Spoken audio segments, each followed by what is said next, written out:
All right, let's move into the last couple of topics that we have for today. First one, can Travis Hunter play both ways? He had 7 snaps in the opening game against the Carolina Panthers, and he played majority offense. Is this something that's sustainable for him, or is it already looking like it might just be too much for any player? Yeah, I mean, I came into the season with high hopes for what he could do on defense, and progressively, it just seems more and more unrealistic just because of the fact that, like, playing both sides of the ball in the NFL means it takes such a physical toll on your body. Travis Hunter was never fully healthy, even at Colorado, and that is at a completely different level of football. Obviously, the NFL and college football level are just far and away 2 different levels of physicality, and the guys are just so much bigger. Like, he's playing cornerback, so he's not directly involved in every hit, but if you can't stay completely healthy in college, you're definitely not gonna be able to do it in the NFL, and it just seems so unrealistic that he'd be able to get through a whole NFL season playing consistently both sides of the ball.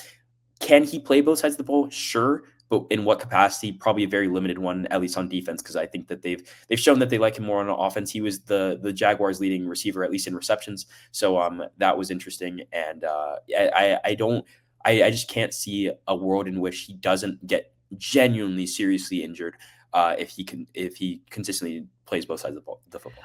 I guess the injuries were always a part of the concern.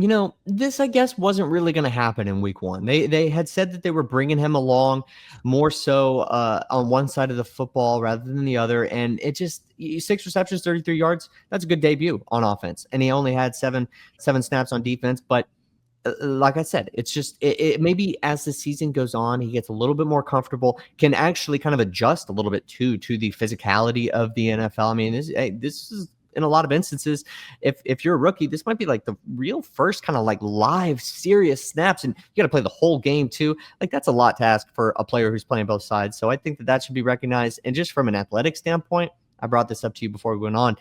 If you're in a major delay like that, in a weather delay, maybe it is a little bit risky to kind of re-warm up and then go and play both sides of the ball. Now, I'm sure he was, he only had 7 snaps, so he wasn't playing much defense before that. But I feel like that's major cramp situation or risk if you come out there after a weather delay for any of the players, especially if you're playing both sides. So just from an athletic point of view, that could have been tough. I also think Travis Hunter maybe he benefits a lot, I think, from Brian Thomas Jr. being the best receiver on that team, but he only had 1 reception for 11 yards. He did have the touchdown, but I think being that wide receiver too, I think that takes a lot off of him. Being wide receiver 1 and cornerback 1, I think it's the closer that we get to seeing more and more of him out there on the field, it feels like it's almost impossible just for anybody. It's a lot. That's a lot of pressure. We put a lot of pressure on QB rookies. This is a lot of pressure on anybody. And I know the Jags traded up for him and then they gave a lot up, but that's a lot on a player. And especially, as I've mentioned, in week 1.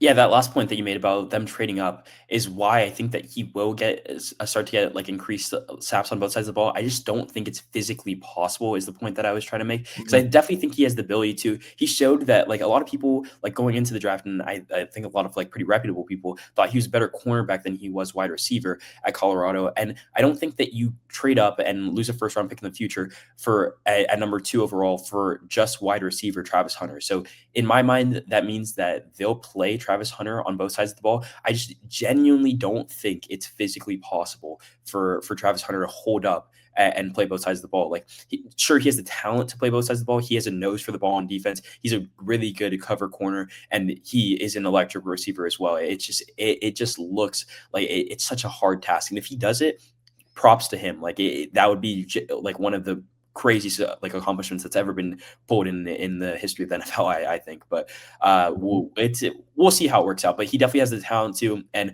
I think that the Jaguars will at least attempt it in some capability.